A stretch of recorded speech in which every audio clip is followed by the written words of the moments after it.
pledge. I pledge allegiance to the flag of the United States of America and to the republic for which it stands, one nation, under God, indivisible, with liberty and justice for all. Clerk, please call the roll. Councilman Alvarez. Here. Councilman Cullen. Here. Councilwoman Eckhart. Here. Councilwoman Hudak is absent. Supervisor Hay. Here. Ms. Hudak apologizes for her absence this evening. Her son is being recognized, and she was going to try to make it, but I don't think this meeting is going to take as long as it might take for her to get here. So I told her to enjoy her family night, and we'll hold down the fort for tonight. Exit in the front and the rear. If you have any electronic device, please put it on vibrate. I make a motion to open the public hearing. The first one is to amend the Chapter 138 zoning regarding digital submissions. Second. Okay, I waive the reading of the notice. Is, ready? Public, on comment on digital submissions. What this is, ladies and gentlemen, is when developers come in, we have a lot of paperwork going back for decades and decades, and as you know, the computers became much more prevalent in the last 10, 15 years, and all the documentation, all the mapping and everything be required to be put on digital submission, and this way people from home can get access to it through our webpage. That's the biggest reason for that. Any comment? Seeing none, I'll make a motion to close the public hearing. And before I close it, let me say, I'm gonna suggest that in the future, our policy be to extend the public hearings in case a person couldn't make it. I had said 10 days, I had more time to think about it today, because if we're gonna be voting on this at the next meeting, I'd rather have it to be open for 7 days. So basically what the policy will be from now on, at least while I'm here, I'm gonna hopefully, and everyone will agree, we'll extend the written period of 7 days. This way here, if we get the information in, we have a chance to review it. If we extend it by 10 days, we won't have the time to review it, and I want to give more. So it's kind of a compromise between the public's comment and us having time to review that comment before we make a decision. So the period I'm going to ask for is the public comment written period to be extended from 7 days from today. Okay, I would just say some of the bigger issues and developments and all that really deserve a longer comment period.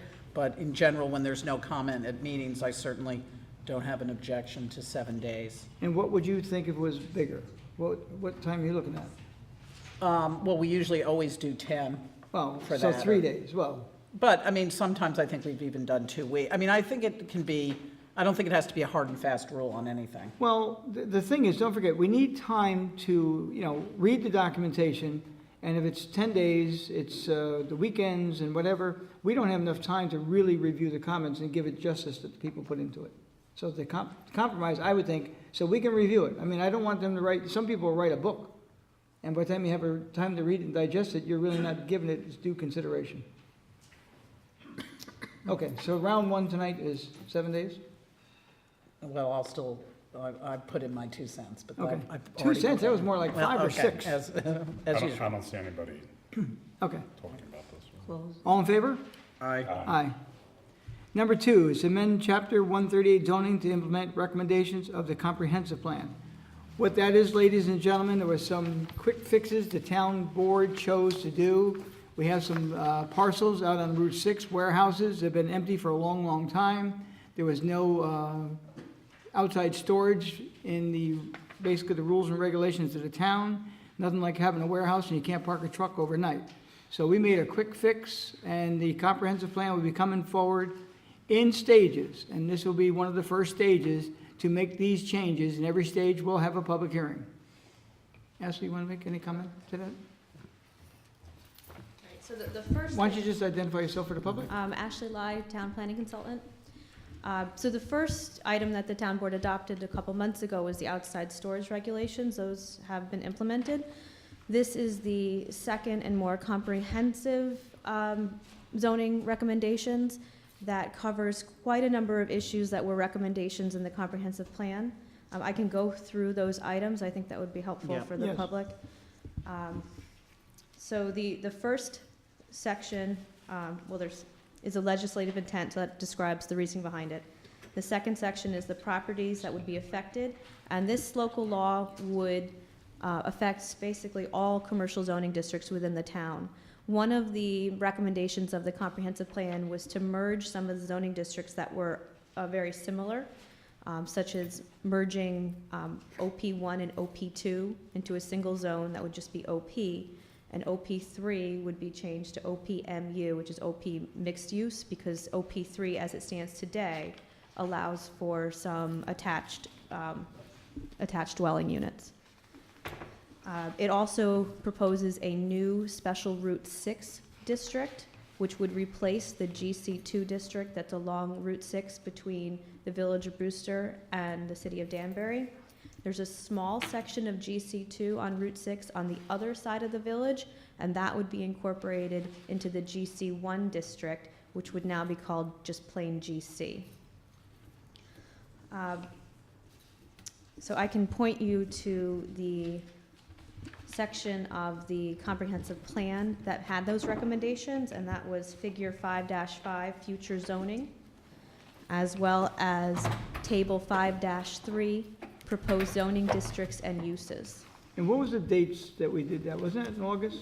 That was in August 21st, 2014 is when the town board adopted the comprehensive plan. And there was a public hearing prior to that as well, right? And there was a public hearing prior to that as well. There were two public hearings. First, there was the Comprehensive Plan Implementation Committee that prepared the initial draft of the comprehensive plan, and they had their own public hearing. They then made a formal recommendation to the town board on that comprehensive plan, and when the town board received it, they made their own additional changes as well as held their own public hearing. So the comprehensive plan that was adopted reflects the changes that were made by the town board, as well as public comments that were made during the town board's public comment period. So, and all of the drafts of the comprehensive plan were online throughout the entire process. So Ashley, for example, this now, automobile dealerships is part of this, what we're Yes. talking about. So Yes. people understand, and that would be out on Route 6 going to Danbury, correct? That's correct. So I can continue going through the other. Now, what still has to come, of course, eventually will be the outside storage to be expanded somewhat. That is Especially- also included in here. Is that in this one now? Yes. Okay. So, the next section is amendments to Article I, definitions, that add several new definitions to the code, including a craft workshop. It clarifies office uses to allow call centers. It adds motor vehicle dealership and recreation small scale, as well as theater and performing arts. So those were all uses that were discussed during the comprehensive plan. The Section 4 would amend Article 2, establishments of districts, the map. So that's, as I discussed before, it would be the combining of the various zoning districts. Amendments to Article 5, non-residential districts. That would be the overhaul of the commercial zoning schedule, which would combine the various districts as well as add the new districts. And it also makes a number of changes from uses that are currently special permit uses would now be conditional use permit uses, not in all cases, but for some of the more, the uses that have the less potential for an impact have been, some of them have been changed from a special permit use to a conditional use. That would allow an applicant to go to one less board during the planning and zoning process. And Ashley, is the ridge line contained in this as well? The ridgeline is not contained in this, Okay. but it can be added if the board would like it to be added. Section 6, amendments to Article 9, site plan review and approval. It amends the application procedures in Section 138-41 to refer to Section 138-71, which is a section that already the planning board is allowed to amend, but that was more of a clerical change. Section 138-46.L, outside storage. This adds some additional performance criteria to outside storage and does allow, subject to a conditional use permit from the planning board, the percent of lot area dedicated to outside storage may be expanded for the following uses. And there's a table that's provided. And it would allow general business to expand their outside storage to 25% of lot area, landscape nursery and commercial greenhouses to 75% of lot area, light manufacturing to 25% of lot area, and off-site new vehicle storage for automobile dealerships to 50% of lot area. So all of these are certainly up for discussion and recommendations from the town board as well as the public. Section 7 is amendments to Article 10, special permits and conditional uses. This is where we would add the new special Route 6 area district. It's very similar to the special Route 22 district that was adopted by the town board in 2006. And it has specific design criteria for that district. All uses in that district would either be a conditional use permit or a special permit. So they would have to meet these performance criteria to be able to be built out. And that was mostly because most of these lots are pre-existing, non-conforming, and we're trying to make them. Right, so usable. one of the things that the town had done with Route 22 is that they did not establish any specific dimensional requirements for that zoning district other than FAR, so that the town board and the planning board had the flexibility to properly orient the building on the site based on the site conditions and what the use was.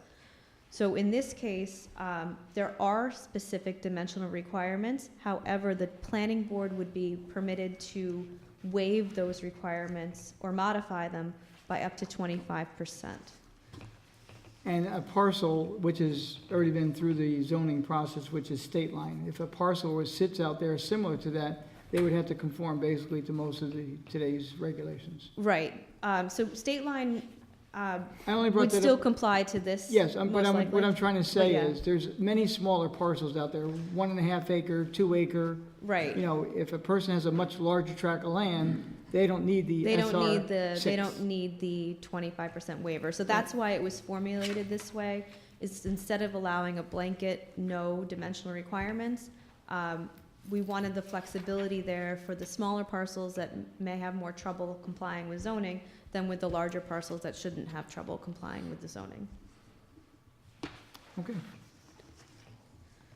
There are requirements for pedestrian environment, building design, building facade materials. So all very similar to what is in the special Route 22 district. The next section is adding a section 138-63.9, which is motor vehicle dealerships. So this would be adding motor vehicle dealerships as a special permit use, and it provides special permit conditions that would be applicable to all new motor vehicle service stations or dealerships, as well as any existing motor vehicle dealership that wants to make improvements to their site would be required to meet these conditions to the greatest extent practicable. And the reason it's written that way is there are some dimensional requirements that are proposed as part of the special permit conditions.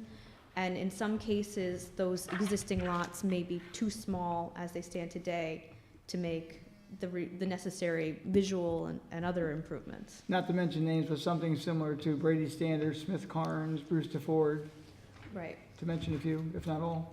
So I can just quickly say where motor vehicle dealerships are proposed to be allowed as a special permit use is NB, which is where all of the existing dealerships are today.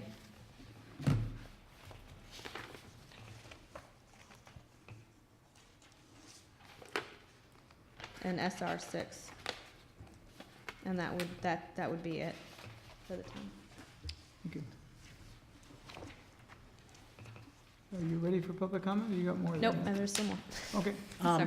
Could I ask just, is there anything in there, there isn't right now on senior housing or rental units? There's nothing in this on senior housing or rental units. Okay. Actually, let me just double check. I think senior housing is an existing use Yes, in one of the zoning districts, and that was not changed. changed, So it's allowed. And it was discussed. yes, Yes. it was. Yes, so it's in there as, in HC, as a conditional use. Okay. But And- there's no new, there's no new conditions proposed for Right, senior and housing. at the comprehensive plan meetings, we did not discuss rental units to the best of my, That's correct. correct? It's in there in GC as well, conditional uses. There was a discussion during the comprehensive plan that people wanted senior housing to be located closer to facilities. Right, So that was a discussion Right. that came up.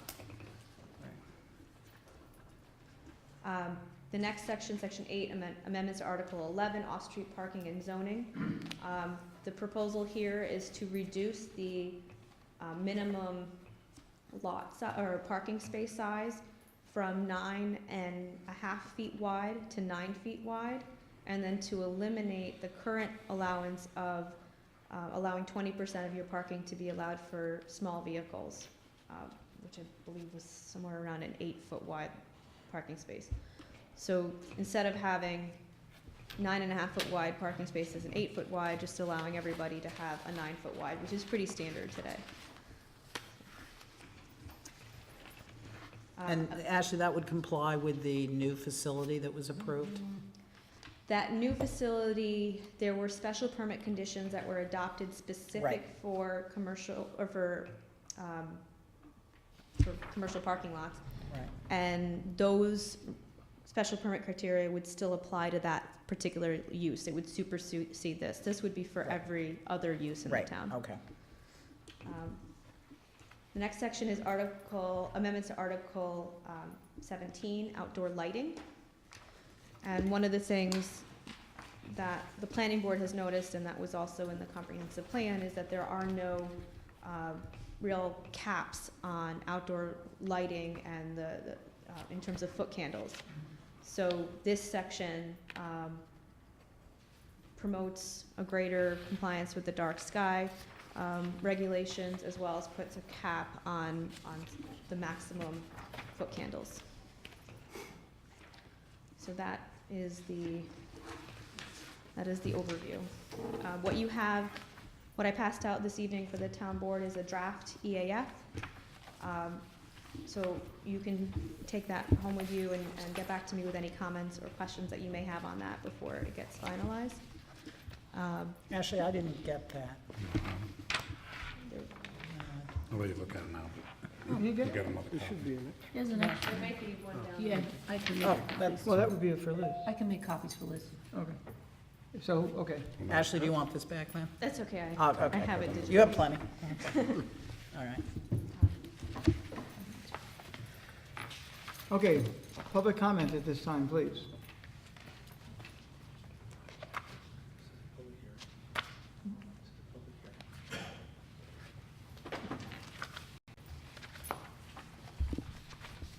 Samantha Jacobs, Shore Drive. So I'm curious because I've been hearing some things about that there's going to be certain parcels of land changed to Can you highway just commercial. bring that up a little bit, because I don't hear you well. I'm curious, can somebody fill me in about, I guess there's 4 parcels on 312 that are going to be highway commercial and are able to have a 4-story hotel because of the change in zoning with Crossroads. Can you Okay, clarify that? That transpired when we took the vote on Crossroads. That change was made at that time. That has nothing to do with this comprehensive plan in particular. So, but it changed other lots as well Yes, ma'am, it without did. public feedback? Because, I mean, the No, public we had a doesn't, we had a public hearing on it. so, because basically when we were at the comprehensive plan, I mean, nobody mentioned that all these plots of land were going to be changed for a hotel. So that's, During the comprehensive plan, the Crossroads project, which was already in the stages for numerous years, that particular section of 312 was left off because of the pre-existing plans that were put forward. Okay? Then, when Crossroads came in, they asked for the change to HC1 to allow basically a hotel in each zone, which I didn't agree with, but Right, it right. passed. So the bottom line is, we held a public hearing. and identified what they requested, and it was all done. So, I just want to understand, sorry. So basically, when supposedly the 3 town board members voted it through, even if the public didn't want more hotels, there's always now going to be that potential. Because that zoning changed without that like comprehensive input from the public. I think what you're getting at, and I think I'm right on this, is that when we did the comprehensive plan, we purposely left off the crossroads, which everyone knew was going to Right. be left off. However, no one anticipated that all these zones would be changed. Is that so Correct. that there wasn't proper Correct. input? Because in the- I mean, when okay. I was out talking in the public, everybody was like, oh, well, that's just going to be Crossroads. Whatever happens to Crossroads, nothing else is going to be affected. And now there's been this chain reaction. And I'm really curious if the public realize now it's changed. It hasn't changed our comprehensive plan, but it's changed the zoning in the town. So now we have this potential of having 4-story buildings. I mean, it seems quite powerful of an impact on our little town. So you've answered my question. That's perfect. And Lynn, I thought when we were going through the comprehensive plan, people were not in favor of the car dealership because we had that little survey thing. Yeah, the survey, to be fair about this, the survey wasn't answered by a vast number of people. However, Right. there were more people, I think that is correct, that the small percentage of people that answered did not. I think that's correct, that's accurate. Whether Okay. we can say it was a fair cross-section, I mean, I might Okay. agree with you, but whether Okay. we can say it was a fair Okay. cross-section, Okay. we really can't. But I understand your point on having other, when they were discussed in the comprehensive plan and they were supposed to remain HC as comprehensive, just as is in the comprehensive plan, that it can be problematic now that they Okay. will have something else, because that was not discussed. Okay, and can you answer one more question for me, Lynn? So Crossroads, has that also then changed our ridgeline in this, I don't want to say master plan, but the overall In the planning? comprehensive plan, Ashley can probably answer that better than me. Not as yet, but there was talk of a permitting plan for the ridgeline, but. So the comprehensive plan recommended creating a ridgeline protection permit that would be administered similar to a wetland permit. That aspect of the comprehensive plan has not been moved forward at this moment in time. When the Crossroads zoning was adopted, there was a provision in that zoning that allowed for a modification of the ridgeline protection standards that are in the code today, but only for a special permit, large retail use, which is only allowed in a couple districts in the town. And it was So- for that specific application? It was No, was specific to the application, but Well- it would be applicable to any large retail establishment getting a special permit.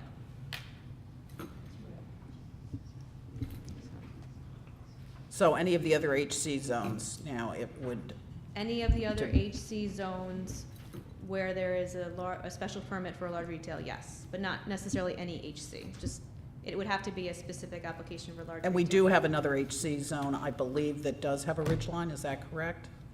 Am I wrong? I might be wrong about that, but I thought at the end of 684, I'm not positive, as I said, that I'm Well, right it would about be, that. the Highland site is definitely in the ridgeline, and that's HC.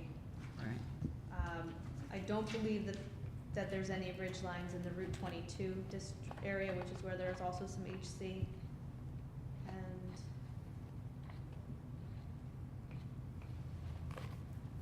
And those are the only two HC districts in the town, is Route 22 and the Crossroads Highlands area. Okay. There's no ridge lines in Route 22. Okay, and I do understand the confusion of, I mean, it is confusing, I think, for a lot of people and for me too, so, thank you. Next public speaker, please.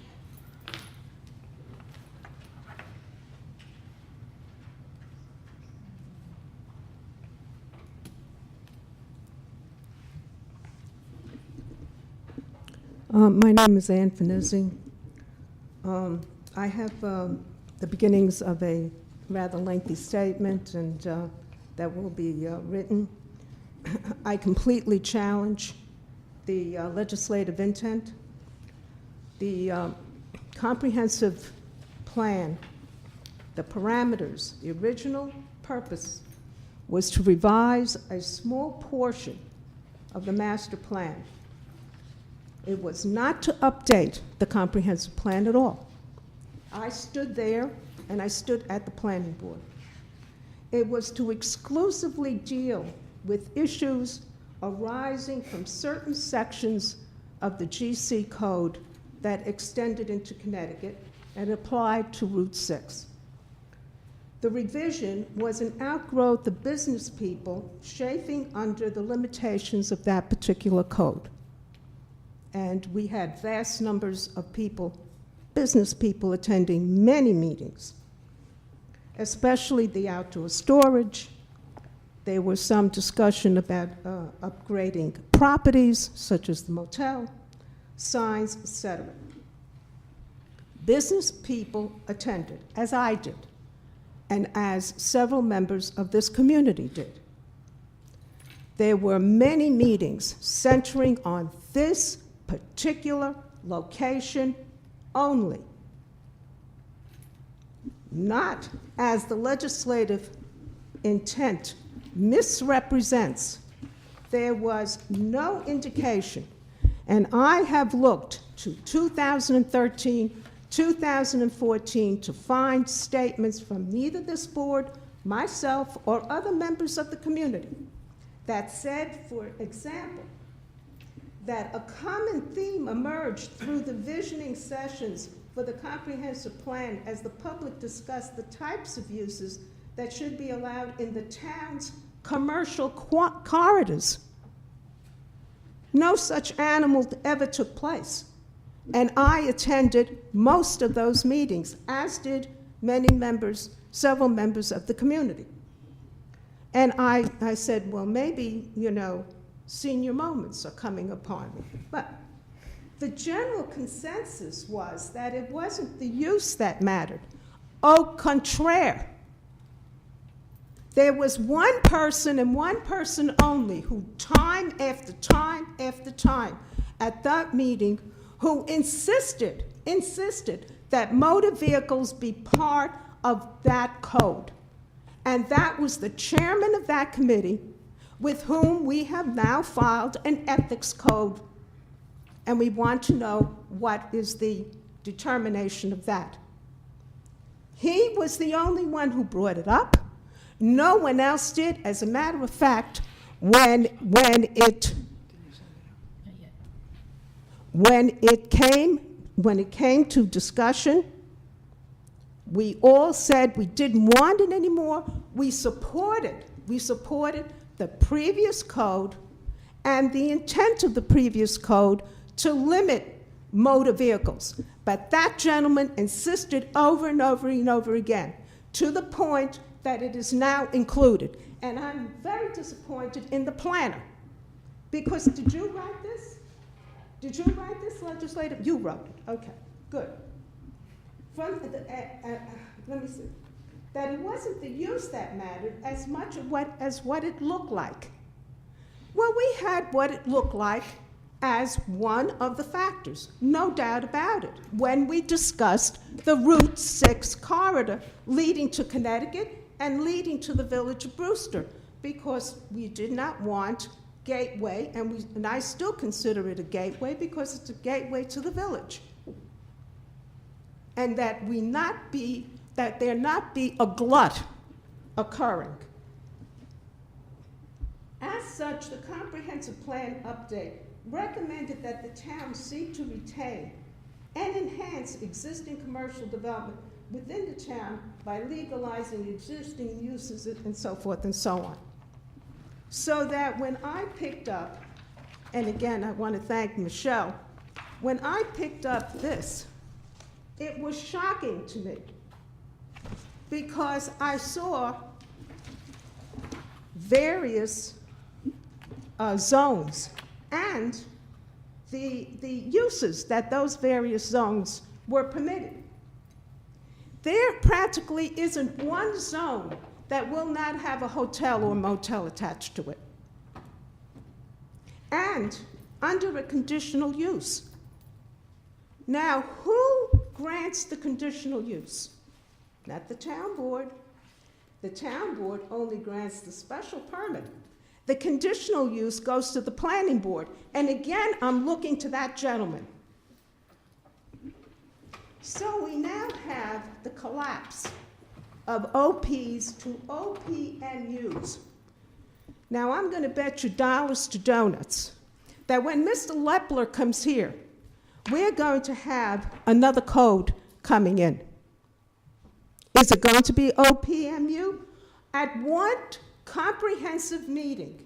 At what comprehensive meeting, either on a Saturday or after Thursday or Friday, whenever it was, because I almost attended every single one of them, was OP-MU even discussed?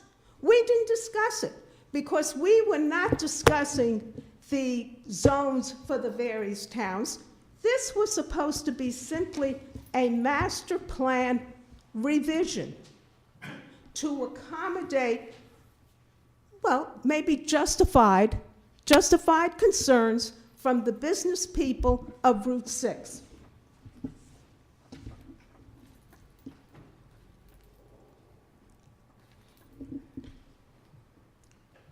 At a town board meeting and at the planning board meeting, I stood up there and I said, absolutely, is this all that we are to look at?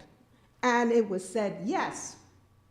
This is it because it's presenting a headache to the town and a headache to the business people, and I understood, what was going on, the outdoor storage, the signage, everything at this point. Okay.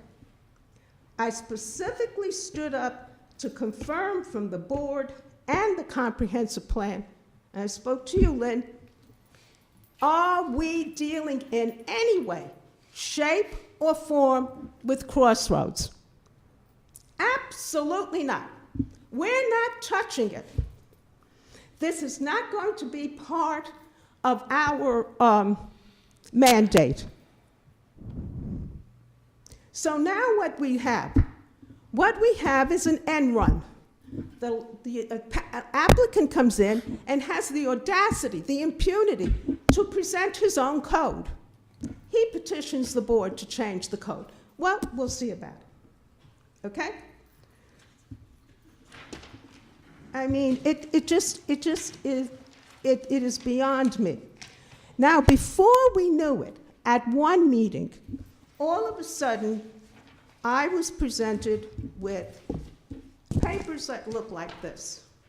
I mean, they were multiple papers. And we're now going through the papers, okay? Oh, we're changing this, we don't need this, we don't, and I said at one point, wait a minute, can't keep up with you. And it was the comprehensive plan. Now, what has happened is directly contrary to the guidance that the State Department of State, and I presented it to Mr. Alvarez, and I believe also to the supervisor. It's called Zoning and Comprehensive Plan. It is a guidance to town boards how to properly, now if we wanted to redo the comprehensive plan update, fine, but that was not what was said at this town board meeting.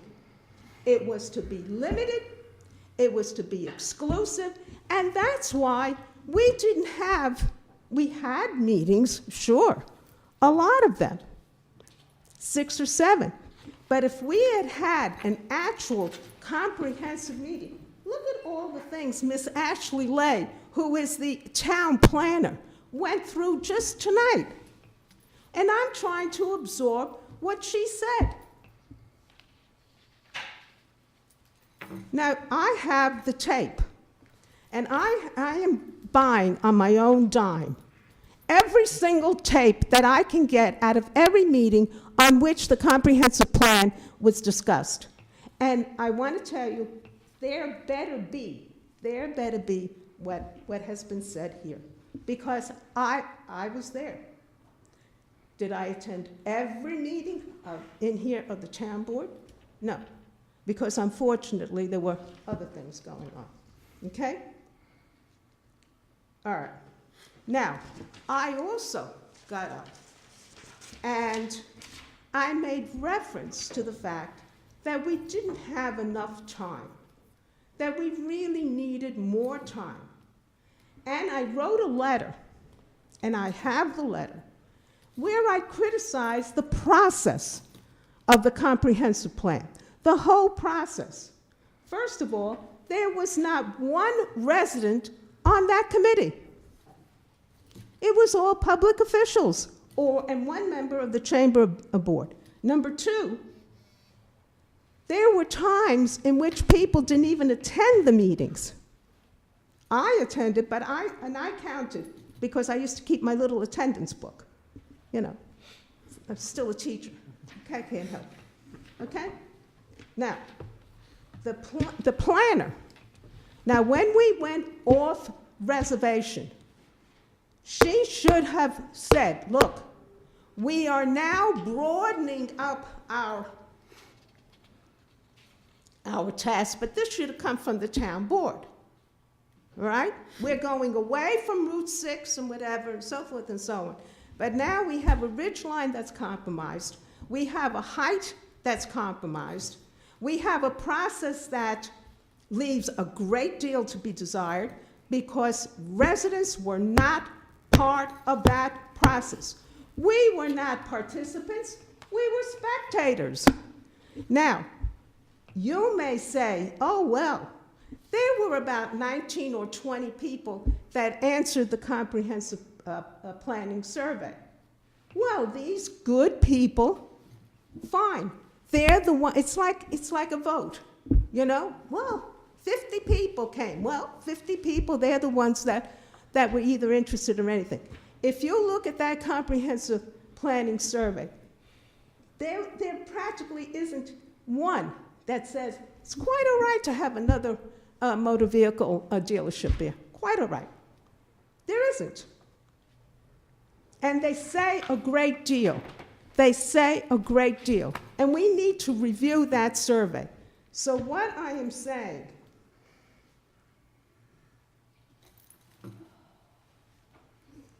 and by the way, I said it, and I believe it to this present day. 2 years ago, I stood here and I said we need a stricter ethics code, that the chairman of this comprehensive planning committee should also be the director, the overall director of the commercial section of Houlihan Lawrence, who has acres on Route 6. Is unbelievable, unbelievable. Everybody's going around blind. Okay. Now, so instead of following this, okay, where there is proper deliberation, do we really want to see hotels in every single, practically every single, I was shocked, every single area in the town? Is that what we want to see? Because this is what this says. Do we want the planning board really to have a control over a whole bunch of things? A whole bunch of things. When I looked over here, I said, wow. And what does the town board do? I don't know. Now, and here we have included the HC code, as if this was part of the comprehensive plan. This could be litigated. Why are you putting it in here for? What are you saying on HC zone? There's the HC code is included in the comprehensive plan. Right here. It's in the overall policy, not just the plan. Well, no. You can't leave it out. Well, why not? Was this? You can't have, why- you can't have zones, ma'am, and leave No. off a particular code, 'cause No, but this was a code that was attached to a particular development. This board. that's, Wait that's, a minute. there's Can I finish? separation. Can I finish? Go ahead. All right? It was attached to a particular development. All right? This board saw fit for that particular development to have the change in code. Okay, that's fine. All right. But since when did it become then part of the comprehensive plan? When it got approved by this board, unfortunately. You know what? If the good Lord is good to us and you'll have it off again. This is not part, it was never part of the comprehensive plan. We did not discuss this. We did not, and that, That's I'm right. not, I'm We not, didn't, you're but you right. have to understand. the I'm comprehensive- trying desperately. Let me just clarify the 8C zone for you, okay? No, don't, please. Please, because I got a headache already. Okay. No, I'm sorry. No, I don't mean to be rude. I don't mean to be rude. I really don't. But what I'm trying to say is this, is that you can do this, I feel. You can reestablish a comprehensive planning committee that in truth, looks at the town comprehensively. With deliberation, not deliberation for an hour, not deliberation for one person who thinks he knows, but proper deliberation. And with residents as part of the process, not as spectators, not as survey completers or letter writers, but actually giving our opinion in a vote, because it doesn't matter, But there was one resident that was part, and it flies in the face of what the Department of State recommends, strongly recommends, as to the process, so that, this is not a ad hoc. This is not an ad hocery game. This is not zoning on demand. This is our town. This is our town. This will go down, and for many years. And maybe there'll be another board who's going to pull out their hair saying, what did those people do? Because there hasn't been adequate deliberation of every single thing that has come down here. You're saying on August 21st, I have the tape. I have the tape. And if you look on our website, it was posted on August 21st as well. You know what? I have the tape, and I want But to I'm see, not saying just the because tape. you Look at the have website. changes. You have changes in the code, and quite properly. You changed the code on Prospect Hill, because that was a code in error. You changed it from R40 to ED on Prospect Hill. That was okay. Sometimes things are not correct, and you're not going to convene an entire committee just to do one little code. But here you are changing, and there should be proper discussion and proper deliberation, and I strongly suggest that you reconvene truly a comprehensive planning committee, not a master plan revision, because that was the original mandate. And can I ask you a question? Yeah. Are you saying, if I get the gist of this, that the HZ zone was in fact added after the fact? That's right. Okay, I just wanted to be clear on that. And I would like to say, and I was disappointed in the plan, and I was vice chair, so I have to take. No, I know. Okay, but Yeah. the one thing I will say that I thought, and I understand what you're saying, but I still think, for better or for worse, we really tried. We let the public speak on and on and on. I understand what you're saying, but I do think the meetings were completely open. I didn't intimate that the meetings were not open. What I said was that was that the residents did not have, were not elevated to voting. We're not sitting there. We were seating here. And there is a difference. There is a difference. If you have 3 members of public officials and 2 members of residents or whatever and so forth and so on. As a matter of fact, I wasn't the only one who said it. There were several people from the business people who said, we don't have one business person as part of that committee. I'm not the only one who said it. The Right, business when we people, were- the business, but you know that, you heard it. Yes, and Okay. and the Chamber of Commerce had recommended someone who was not considered to be a business Well, person. I'm not but- going to, I'm not going to characterize whatever, Right. Right. I mean, but they really felt that they were, quote unquote, not represented. It didn't matter, what they were saying, or so forth and so on. I mean, some of the things that they said were taken into consideration, and some of them were not. But I'm seeing a whole host of things that were not properly deliberated, and that's all I have to say. Thank you. Anyone else from the public to speak?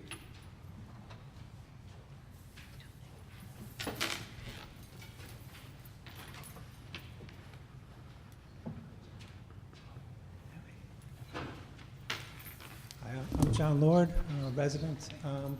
One of the things that I think was recommended was changing some special use permits to conditional use permits. Would that mean that those would be in front of the, whatever board was going to decide on the project? That would be their decision to make, whether it's, Right, so when you have. Well, Ashley, would you please come up to the Yeah, mic? okay. Mr. Lord, when you speak, kind of directed toward us into the mic and then not to the public so we can hear him? The question was whether if you have a conditional use permit, it would be approved by a different board than a special use permit, and that is true. Yes.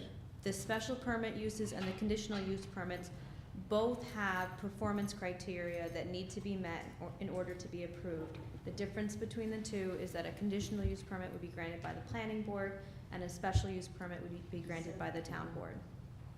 Thank you. Ashley, can I just ask you, because I know you've been planner for a while, and I do think it's pertinent, how often are conditional use or special permits turned down? Very rarely. Okay, thank you. You can lift that up. okay, thank you. A lot shorter. I wasn't talking to Amy. So in those cases, when a conditional use permit was going to be decided upon, would that be subject to a public hearing? Ashley, why don't you stand up there? Stay. In both cases, the applications would be subject to a public hearing. For a conditional use permit, you'd have one public hearing at the planning board level that would cover the conditional use permit, the site plan application, and any other, if there was a wetland permit that was required. For a special use permit, you'd have 2 public hearings. You'd have a public hearing at the planning board level on the site plan, and then you'd have a public hearing at the town board level for the special permit. No more questions. I just want to, I would not be in favor of having conditional or having those special use permits be just visited by one board. Years ago, we had a conservation commission that would rule on things, and then it would come to the town board for approval, and it would be subject to a number of public hearings that brought a lot of things to light. We don't have a conservation commission any longer. We just have a conservation consultant, and he reports just to the planning board. I think that the public should have more opportunities to discuss these things or bring their feelings on different uses to the town to have decisions made. But thank you. Thank you. Anyone else from the public? Seeing none, I'll make a recommendation. Can I, to No, you're the public. Get up there and speak. Okay. I just have a question for Ashley. Is it customary to have added to the comprehensive plan when it wasn't considered at the comprehensive plan level? Yes, it is. The ability to adopt a comprehensive plan lies solely with the municipal board, so in this case, it would be the town board. So it was completely within your jurisdiction to make changes to the comprehensive plan following the recommendation of the committee. Right, and we can pick and choose out of it all the laundry list that you've given us. Yes, Obviously. the draft zoning that is before you this evening is by no means set in stone. It is certainly up for revision based on public comments as well as comments from the board members. Yes, and I would like to make a recommendation that we extend the public hearing on this. I think there's a lot, there's really a lot to chew on here and to go over.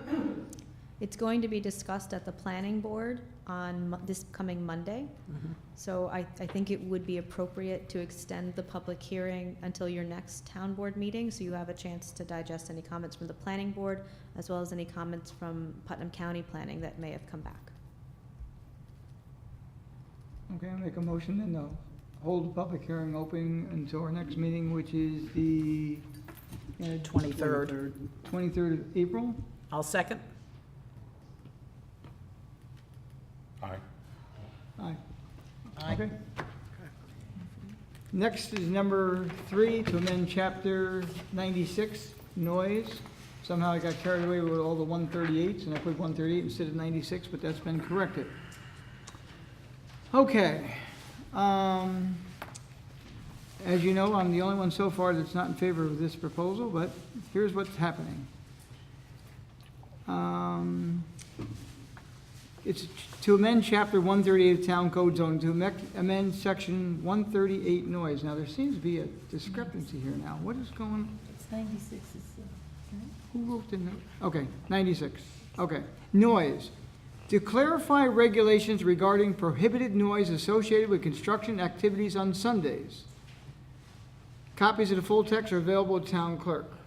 Right now, our zoning code is not clear, I don't think, and identifies what happens on a Sunday. Now, I'm again really opposed to it. We just received an email that some neighbor was complaining about the zoning code, that their neighbor was hammering something either this past weekend or the weekend before. The average person works 5 days a week. They work in the city, work here, work there. On the weekends, they're home with their kids. They want to build a tree hut. They want to put a deck on. I'm halfway through the time of a deck. I just think that we should allow something to be done on a Sunday to a small scale. I don't think there should be major construction like I'd say maybe a full house, but if someone wants to do a renovation, put a new door on, put a deck on, that they should be prohibited. So the purpose of this evening is to get public comment about what should happen on a Sunday. Now, the times that a person can do something on a Sunday can be regulated. How much a person can do, again, I would say if it's less than, I don't know. I'm in a minority on this one, but the bottom line to the whole thing is, I can't believe we should pass a law that prohibits a homeowner from doing something on his home on a Sunday. And that's the way this law reads. So, from the public, has anyone have any comment? Yes, ma'am. Just, if you would come up to the mic and state your name for the record. Hi, Mark. My name is You can Margaret. lift it up too, ma'am. Sorry. I have some tall people. My name is Margaret Vasquez. I'm a Brewster resident, and I completely agree with you on that, Tony. I think there should be time limits, maybe not start before 10, but after that, I know a lot of people who work 6 days a week, and the only time to take care of their home is on a Sunday, and I think it is beyond the town's scope to deny people that right. Want to sit on the board for a vote? Only teasing, guys, only teasing. Any other public comment? Well, I'd just like Ashley's opinion or what she knows. I believe most towns don't allow work on Sundays. I think it's a mixed bag. I would say a lot of towns do allow work on Sundays, especially towns with high Jewish populations, because don't conservative do- populations wouldn't be allowed to do work on a Saturday. But certainly regulating hours is is something that most towns do. And how about something like the size of their project? I mean, I wouldn't want, if someone's building, say, a brand-new house, okay? The builder has Monday, Tuesday, Wednesday, Thursday, Friday, Saturday to get that done, okay? So I could see eliminating a large project. But if someone's putting a small addition on their house, or building a shed, putting up a shed from Home Depot, or Right, I mean, Lowe's, or, what you might consider doing is regulating the ability for a commercial builder or commercial that's good. landscaper to do work on a Saturday or Sunday, but for the actual homeowner to be able to do the work on a Saturday or Sunday. Could you possibly draw us up something that will allow a homeowner to do something? Sure. I don't know if the board's really opposed to that as much, but if you could draw something up to that, eliminate the word commercial. I mean, not eliminate, include the word commercial, because that's not what we're looking for. We're just looking for the average homeowner to be able to, do something around their house. I mean, really, if you have a shingle off your roof and you went up there with your hammer and your neighbor complained, you're in violation of the law, and that doesn't make sense. I mean, I think there should be, if it's an emergency situation, you got a hole in your roof, obviously, that's different. But,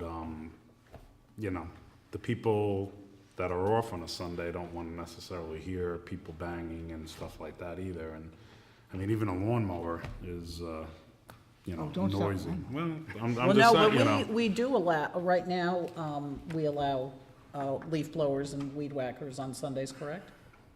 I believe. I believe so, I could. I mean, one of the highest decibels is a leaf blower, but, I mean, I tend to be very forgiving of neighbors, and it doesn't bother me in the very least if they're doing construction, so I would never call them in. I mean, I know there are people that don't get along with their neighbors and call this in. I think a lot of it's common sense. But I do have a real problem with commercial. And it would be very hard, even if your neighbor was building an entire house, to be next door and listen to nail guns and everything. We're not asking for that. We're just asking for the average homeowner who wants to put up a shed or put up a deck on the weekend themselves with their friend. Maybe their friend can only come up on a Sunday to help them or whatever. I don't think we were opposed to that. I think what the clarification was, my understanding was at the last meeting, was just simply, I was under the impression that we didn't even allow it at all. And that really wasn't written into the regs. excluded and we from- just it's wanted to excluded. clarify that. And And I'm in agreement with, a small project is no big deal. It's the large commercial ones. I mean, we've gotten complaints about where, they got bulldozers, Oh, yeah, on a that's- Sunday. that's completely. And whatnot, so. I agree with that without a problem. I think had a if- neighbor who rode a bulldozer every Sunday for half the summer, but I never complained. Right, It was yeah. like, live and let live, he'll leave, Right. you know. I think Okay, could we you- talked about Yeah. that too. Get us that something? Yes. Some of your Before we neighbors vote just don't care and Some do. they won't. But I mean, yeah, I I think think if you you- write it up that way, it won't be an issue. right, I mean, the other issue is we don't really have anyone on Sunday to enforce this anyway, so it's kind of a moot Well, point. there's no sense in having a law in the books that we're saying is unenforceable, because in all honesty, there will be enforcement on Saturday and Sundays from time to time. And it's, Yes. we've had the problems with the ATVs and things of that nature, and hey, when there's a need for it, but if you have something on the books, we're gonna go like this, then there's some sense putting it on the books. And Ashley, you were saying now too that there are apps that you can get to. Yes, to- there are apps for you can your- get on your phone that's a decibel reader. So right now, there's a max level that you can hear at the property line, or that you're supposed to be allowed to hear. So you can stand at your property line with your iPhone Record and it? measure. Yeah. Wow. There you go. Okay. Anyone else from the public? Seeing none, I'll make a motion, we close the public hearing and allow 7 days for additional comment. And of course, the next time before the board, we'll hopefully have something in front of us written to make a decision on. Yes. I'll second. All in favor? Aye. Okay, that closes the public hearing portion. We go into the work session discussion, synchronized accessory apartment and rental occupancy. I have to admit, since I've been in office, which has been 3 years, 4 months, and so, no, I'm not kidding. There's been some people have come to my office and complained about the rental registration, occupancy law. We've had people recently come, and I've been made aware of some problems, and it was kind of on the back burner, and in the past, I'd say month or so, I've had 2 more people come to my door and asked me to take this into consideration. So I took it from the back burner and brought it to the front burner. So what we have basically is a rental registration law and an accessory apartment law. And I always had a tough time understanding each one. And why? Because it was really confusing. But unfortunately, this week, I finally got it straightened out. And here's what it is. An accessory apartment. In the old days, I guess that's when I was born, but anyway, the old days, way back when people first came up here into Putnam County, they built a home, and on the weekends, they go back down to the city, and they come back up. And then eventually, you know, they built a house, piecemeal here, piecemeal there. And of course, mom or dad got old, and they wanted them around, so they had what they call mother-daughter homes, okay? They never said mother, father-daughter, but anyway, you get it. Mother-daughter. Of course, after the mother might have passed away, Uncle John needed a place to stay, so Uncle John moved in.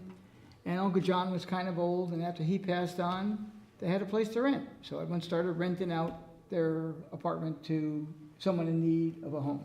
So that's how the accessory apartment came into existence. It started off as a mother-daughter, and it came to the point now where people rent.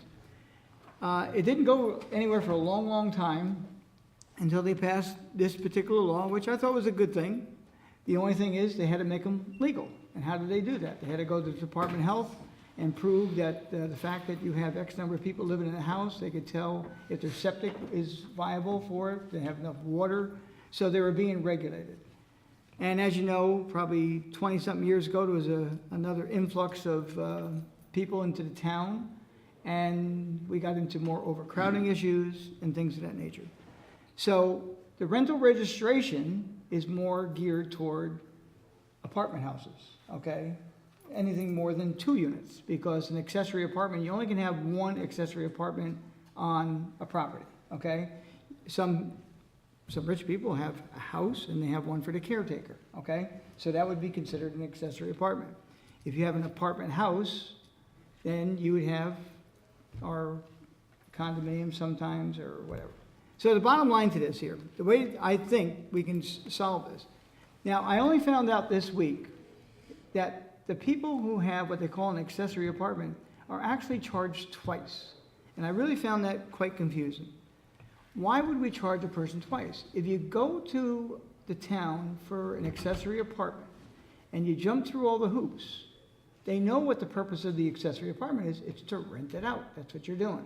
However, they are then charged as an accessory apartment to go through the paperwork, and then they have to go through the paperwork of rental registration. So what I'm trying to do to help those out is to create, we're going to still have the same law. Actually, one was a 2-year law and one was a 3-year law. So even though a person had to have an accessory apartment registration, which was, don't hold me to it, it's either 2 or 3 years, I get confused which is which. And the other one was 3 years. So it didn't even make sense, they weren't coordinated. So the first thing I started to do was to get this thing coordinated. Why would you have one for 2 years and the same person had to apply for 3 years? It really got crazy. So the first easy fix was to make them both for 3 years, which is what the proposal is going to be. Now, what I did here tonight, I'd like to waive the rules to pass out some additional. Everyone agree? All in favor? Aye. Yes, Okay, let me try to simplify, and this is a pretty easy fix, I believe. If you want to go to the second page, it's 1084, that's the second page. Right now, the law reads, a non-refundable permit application fee shall be paid upon filing an application for a rental occupancy permit. Here's what I propose to change. This says, in accordance with the following schedule and rental dwelling unit per structure. First of all, these numbers should have never been into the law, believe it or not. They should have been in the town's fee schedule, because these aren't accurate anymore. So that is going to get removed, okay? Where you see the 1, okay, that's now going to read, in accordance with the current Town of Southeast fee schedule. So those numbers will now go into our fee schedule, and it's being removed from the law. That's an easy fix. Now, when you look under B, I drew a line, okay, an arrow, and I want that to read, where a conditional use permit for an accessory apartment has been paid, the rental registration fee is included and no additional fee is charged. In other words, if you have an accessory apartment, once you jump through all the hoops, met all the Department of Health regulations, you're in. You don't now have to go and pay the second fee to rent it. Okay? And then C becomes D, and D becomes E. And the last change, of course, is change the term from the 2-year permit fee to a 3-year permit fee. This way, they're both coordinated. People aren't, I almost call it like double jeopardy, but that's maybe a bit of a stretch. But again, if you apply for application for an accessory apartment, you've made the application. They know you're gonna rent it. So that's my opinion of it. Could we also, on 108.5, 108.9 smoke detectors, I think we should also add carbon monoxide detectors, because I believe that's a state requirement now, but That's a good change. And Tony, just so the public's clear, there will be an inspection every 3 years, correct? Yes, and another thing too, which is very important, I think, as well, somehow it was written into the law that the requirement to identify the occupants. You know, that gets to be a stretch. I've had a couple complaints and possible, I would say, threats of litigation, and I'm just going to ask that we remove the requirement to identify by name who's in the unit, but to identify by number the people, so we can keep track. I don't think we need to know who is living there, whether it's Uncle John, Uncle Bob, or whomever may live there. However, if there's 2 people or 3 people or only 1 person occupying, that's what the town needs to know. So that's going to be the other recommendation. I think that's a really good recommendation. Anyone from the public would comment?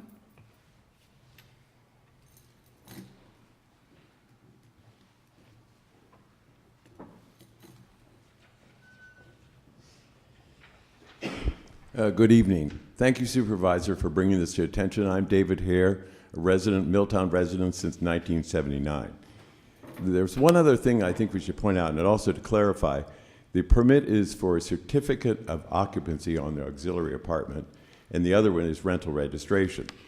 Now, in my case, I followed all the regulations, and my certificate of occupancy for this particular auxiliary apartment will come up due in 2016. The actual rental registration is going to come due in August of this year. So when you change the law, will you specify which due date will actually come up? Yes, we're going to give, when we write it up, when I will do it hopefully with the town attorney, is we're going to give discretion to the building department when people come in, so these get synchronized so they meet the same dates. Oh, that would be good. So then it would fall into the certificate of occupancy, which is a longer period, the 3-year period. Yes, Yes. we're all going to go to 3 years. One's a 2-year right now, like you had pointed out to me earlier, and another one was 3 years, okay? So depending on which one first, a person may be coming in for a 3-year, a 2-year one now, going for 3. So we're going to synchronize them so they all become due eventually Good on point. the same 3rd-year date. So someone may get a 1-year extension, someone might get a 2-year. They'll pay their fee, but we're going to limit the time by the way we write the law, hopefully. And to answer your question, Bob, currently the carbon monoxide is part of the inspection, and you are required to do that. So every 3 years, you have to have an inspection, you have to have a water test, and then the inspector comes and they see exactly what you have. And in the certificate of occupancy application, you're required to indicate how many people are in the actual dwelling. So that's part of it, but you're not required to identify them. The rental registration wants to know who they are. Now, in some cases, when you go through the process, you may or may not have a tenant. And this happened to me the last time. I had no one to identify because at that time I didn't have a tenant. And so I think you're making sense. What about the fee? Have you decided? The fees will be adjusted accordingly. Well, currently it's $250 for the C of O and $75 for rental registration. Right. So that's $325. So what will? I'll be working on the numbers and present it. We're not making extra money. The only thing is it goes for 3 years. You're going to pay for 3 years instead of 2 years. But So- we're going to sync both of them together so there's no difference between rental registration and accessory apartment. Well, I We're agree gonna with you identify. totally on that, and I really appreciate your help.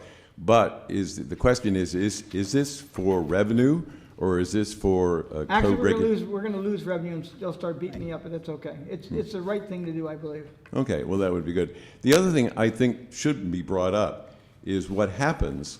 Some people consider this a little bit onerous, and some people don't want to go through the process every 3 years because, and in some cases, the town doesn't notify you that you're up. You're supposed to keep track of that and say, oh, in 3 years, I have to go back down and do this. So I don't know whether you're going to have a more effective way of notifying these people that their term is up. We have a new system being installed currently in the town, and it's a really, really good system. Would you not agree? It's really good. So we will have a better handle. You can just take a report and it'll identify. We're doing it for alarm inspections, all the inspections. Actually, now when they go out into the field, the building inspector will have a little tablet, okay? And when he comes to your home, he can write up the report, just push the buttons what he wants. When he gets back, he plugs it into his computer and it's gonna spit out the whole thing, so it's gonna save us a lot of time.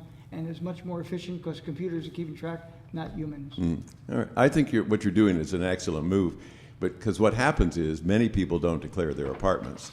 And so you have more illegal apartments in the town than you might suspect. That's still gonna happen. This is not gonna cure that. So until they get caught, they're gonna get away with it, but we can't cure that with what we're doing. Well, but you are curing it to the degree that you're making more simple and easier to follow the regulations and less onerous. And I would suggest humbly that if you went from 3 years to 4 years, that would make it even more attractive, but you know, that doesn't seem to be in the cards. Now, But- that's more difficult, only because of the fact, people have to pay out of pocket more, then they want the rates reduced. I mean, we have to have a fairness. It does take time, effort, money to go out and inspect and do everything. The ones with larger units, someone has, I think, 16 apartments somewhere, maybe 14 or whatever, and he thinks we're charging too much, but it's the same amount of paperwork for each unit. And actually, they get a discount because, you know, they're there already. They don't have to send it out, and sometimes we have to go back. So Well, 4 it- year, I think, would be too much of a stretch. All right, well, That's tough. I won't press the point then. Good thing. But I do want you to know, though, that it is a certain burden for the homeowner or the landowner because you have to have a water test done. And in some cases, if your water doesn't pass, then you have to put in a special water filtration system. And so you definitely have to go through the hoops and all the inspections, which I applaud and I think is a good idea. But the homeowner does bear expense as well to go through this process and, of course, the fee to do the permit.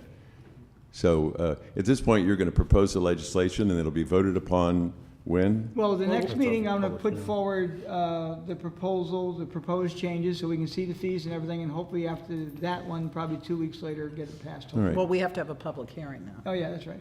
So, so there'll be more, people can give, More people can come I'm in. not gonna put this to a public hearing for the next meeting, because we got a really big agenda for the next meeting. So it'll be the meeting after that. first meeting in May. Yeah, whatever the first meeting in May. Well, thank you for consideration, and I applaud your efforts. Anyone else to the subject matter? Okay. We actually did number 1 and 2 combined there. Number 3, it's a discussion on a policy to reimburse former employees for court preparation and appearance on behalf of the town once an employee has left the employment of the town. Lawsuits are part of the procedure here, unfortunately, from time to time. We have town board members, we have former building inspectors, zoning enforcement officers that were involved writing tickets, whatever. Sometimes we get sued, sometimes we have one suit going on for 10-plus years. The person probably can't even find Brewster anymore, maybe, I don't know. Ansel, you getting ready to go? Have a good evening. Thank you. And the problem exists that, you know, the person has to come, they have to be deposed, they have to give testimony in court. And I think the fairness of it is that they have to be reimbursed in some way. So I'm going to write up a proposal, and pretty much the person will be paid the hourly rate that they were paid while they were an employee. Now, a town board member, supervisor, whomever, when you look at their, even though they have a salary, it's broken down what it takes per hour. So the proposal will call that for the person to be reimbursed at the hourly rate that they left. If they're making $8 an hour, they're getting $8 an hour. They're making $25 an hour, they're getting 25. They're making 100, they get 100. And nobody gets that kind of money, believe me. So they will also be reimbursed by the federal allowance for mileage. Now, when Bob and I were discussing this the other day, he says, well, what if? Well, okay, what if someone moves to Hawaii like I hope to do someday, okay? And I gotta come back and give testimony. Bob doesn't wanna pay for my plane fare. I wanted to pay for my condo, that's on the plane. Anyway, that's gonna be a bit of a stretch, and I'm not gonna deal with that at this time. Hopefully, through Skype and other things, maybe it can be done. Now, the bottom line to this, no, you can't do it down wherever you are. Not town board members, only testimony, okay? I guess it would depend on the insurance company. Well, how the insurance company, important the insurance the company person is. doesn't, again, that, we'll deal with that at the time. Right now, we have a policy, we'll put together a policy. Now, the only good thing about this whole thing, the attorneys representing town through NYMER, okay, our representative, are gonna sign off on whatever justification of funds being requested. Like the application we had sent to me about 3 weeks ago, asking that this be considered by the town. I said, let us come up with a policy and then we'll deal with it accordingly. And it's a fair thing to do, I believe, okay? And it was recommended by the attorney, and he will sign off on the mileage, he would sign, because again, he's interviewing him, so when he goes, I won't say a voucher, but there'll be some kind of like a voucher system. When he goes to appear, he'll put in the number of miles, how much time he signed off on by the attorney, and at the end of the trial, we get the receipts and we pay the bill. That's what I'm gonna make a recommendation. Any comment besides going to Hawaii? No, that sounds like fun. No one knows that. Okay, so I'll write something up, town attorney will help review it, or actually review it in its entirety. Will, ready for that one? Okay, I'm gonna keep him busy, he loves me. Okay. Let's move on, I make a motion now to go into the regular portion of our meeting. I'll second. All in favor? Aye. Next is a resolution to increase the lease extension for the Southeast Museum. As you know, both at 67 Main, where the museum is soon, and we have the arts people, they're there as well.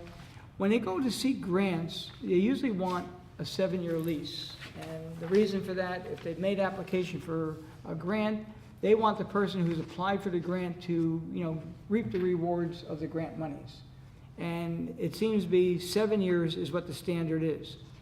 So they are applying for a grant. I think the one they're applying for in this particular case is $3,000 to $5,000. And they're running out of time lease-wise. Currently, their lease expires in 2019, or wait. Yeah, December 31st of 2019.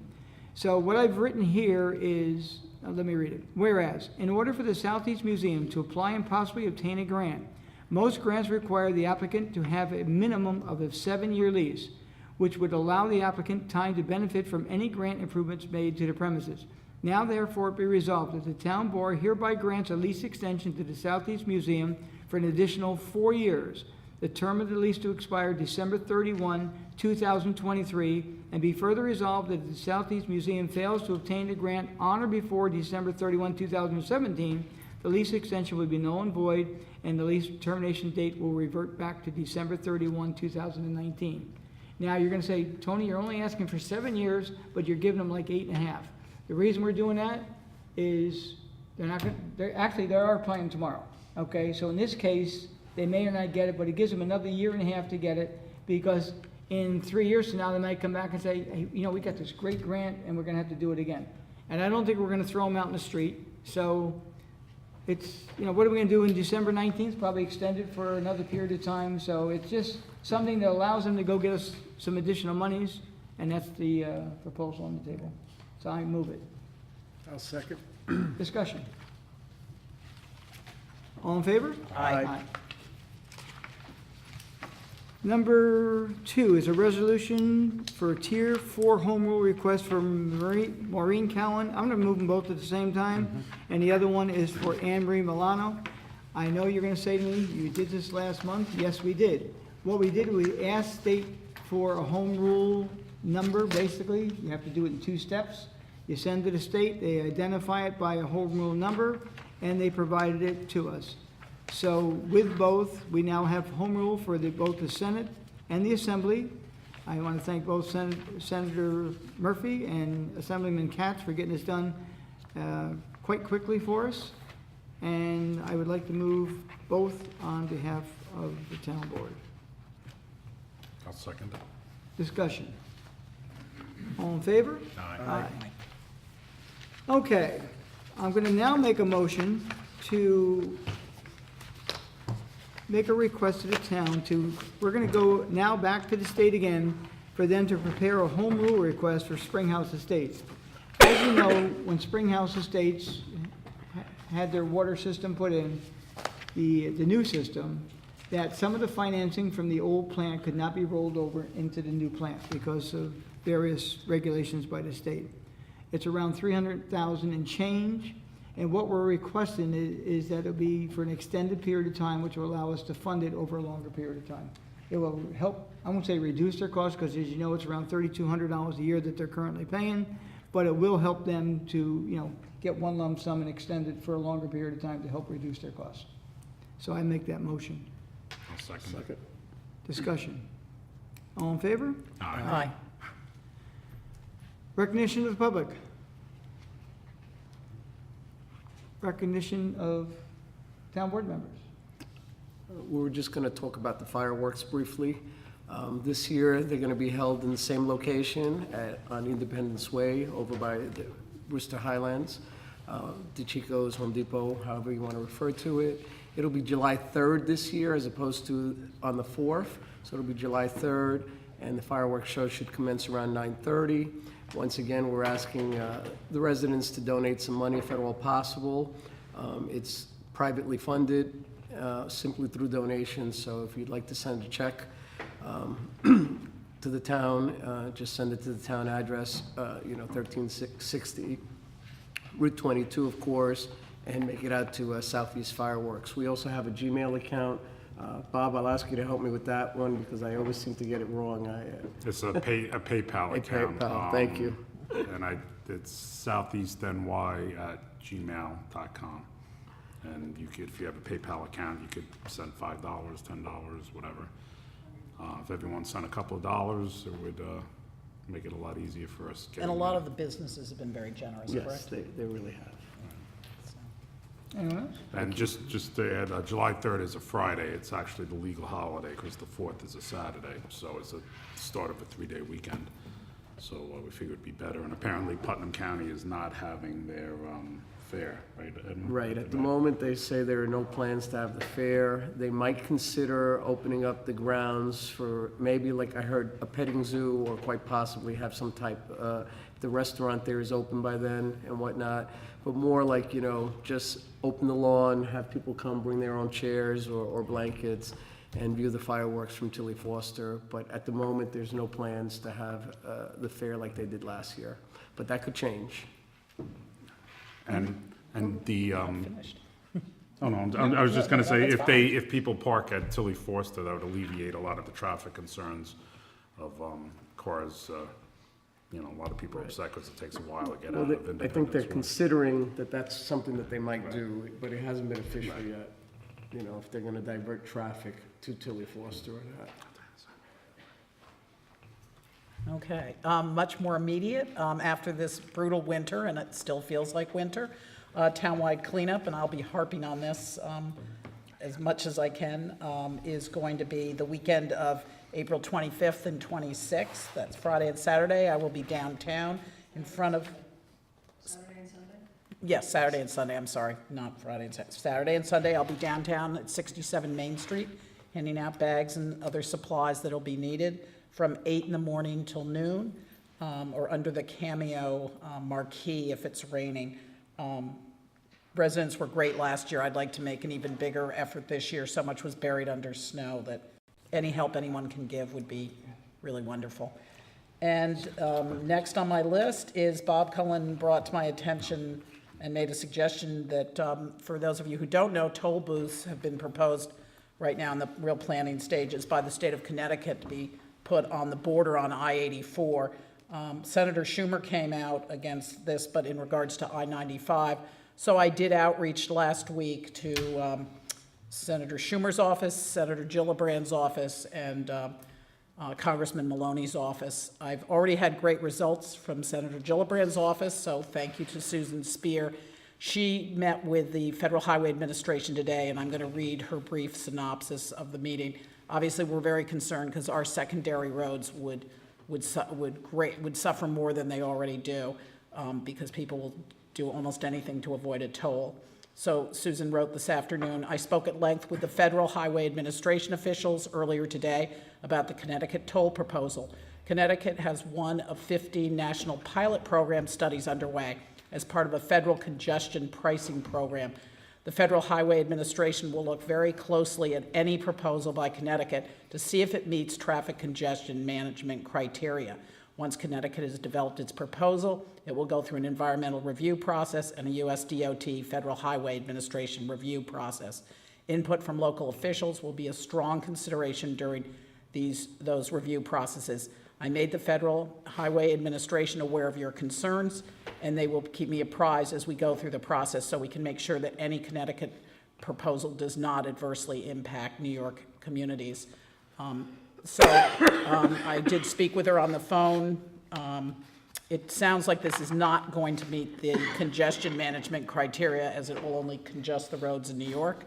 We'll be keeping on top of this because I know the board thinks this is a really important issue. And me personally, I don't have, if they want to put a toll booth, fine, but don't put it on the Right. state line.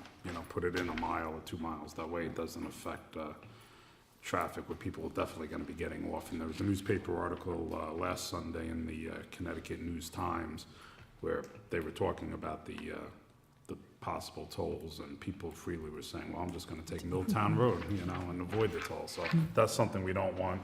Putnam County, Roger Gross, legislator, he's aware of the situation. Apparently, the county's having it's on there. What committee was that, Tony? They're going to talk about it. Protective services. And they're going to probably write some sort of letter too, saying that it will affect Putnam County, because a lot of the roads that people will take are county roads. So, yeah, we'll stay on top of this, and we did send hard copies to the senators and to congressmen, included the article with highlighted on Milltown Road. And speaking of Milltown, I just want to thank Milltown Road as well. Their association goes all out every year on the cleanup day, and that is a tough road to clean up on, so I want to thank them all for that. I did neglect to tell my board that I did order some toll booths coming into New York State on the That's back fine, roads. exactly. We'll So put we're it gonna on. meet Sounds our good to me. revenues much easier. Okay, just a couple quick things as well. I received a call night before last, got an email this morning.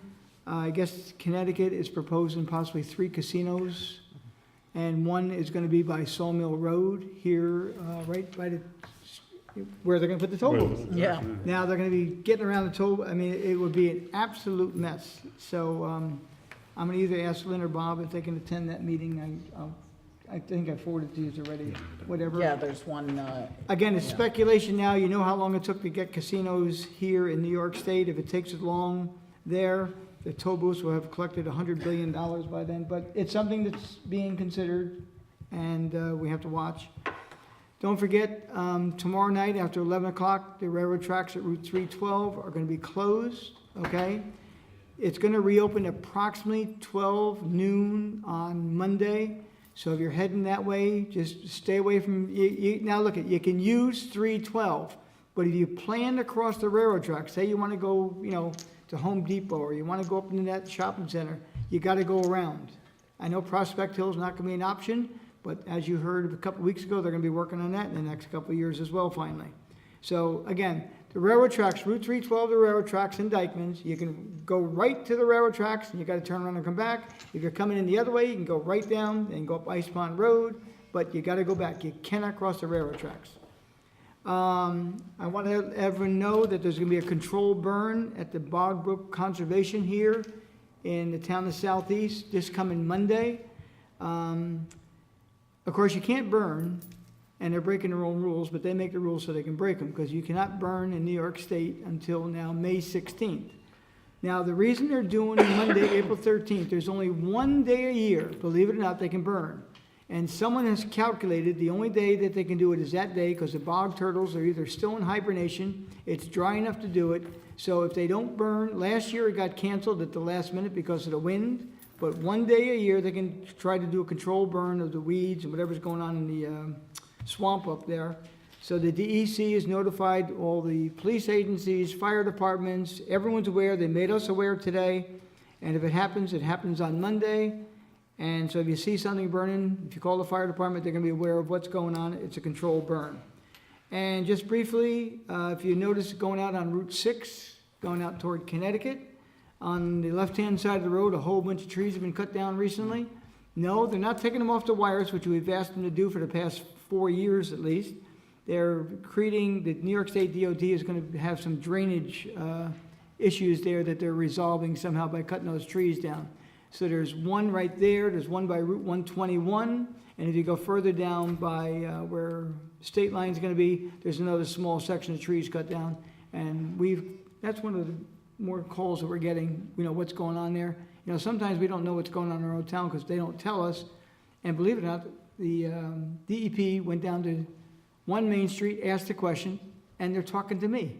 And then about an hour later, I get someone here, they want to speak to the supervisor. So he just talked to me 10 minutes ago, whatever. Anyway, they know, now know. And the weird thing, you know how they found out? The guy went to a local bar to have a drink after work or something, and he heard from someone there what was going on. That's how the DEP found out, because Albany gave the permit, not New York City, and the guy found out in the bar. How do you like that? So maybe I'll start drinking. Okay. And just about trees getting cut too, there was some concern, I guess, it's actually in the village, but near Brewster Honda, and I Yeah. believe that's for the Yeah. bike trail that the county's cutting them. I don't know why they had to cut so many It looks trees. atrocious, Yeah, yeah. but, there's a swath of trees that were cut. Yeah. And that bike trail is going to go all the way eventually. Right now, it's going only as far as Lisi's Towing, behind Lisi's Towing. That's, not Lisi's, I'm sorry, OTB. When you get on 84 by Lisi's, they go up, that's about where it's going to stop. And then the next round will go from Lisi's to the Connecticut border. For this round, though, it goes right to Lisi's. You have to turn around and come back. And again, that's one of the better recreation items we have here in Putnam County. A lot of people use it. And a couple of years from now, it is gonna go right to the Danbury Mall. It's No. gonna end. No, I'm serious. Now, Connecticut, unfortunately, Connecticut has not moved off the dime. I don't know, I think that, I hope so, but, Shopping by bike. okay. Yeah, it's good. Is anyone interested in making a motion? that's, I'll make a motion that we close tonight's meeting. Is there a second? I'll second it. All in favor? Aye. Thank you all for coming this evening.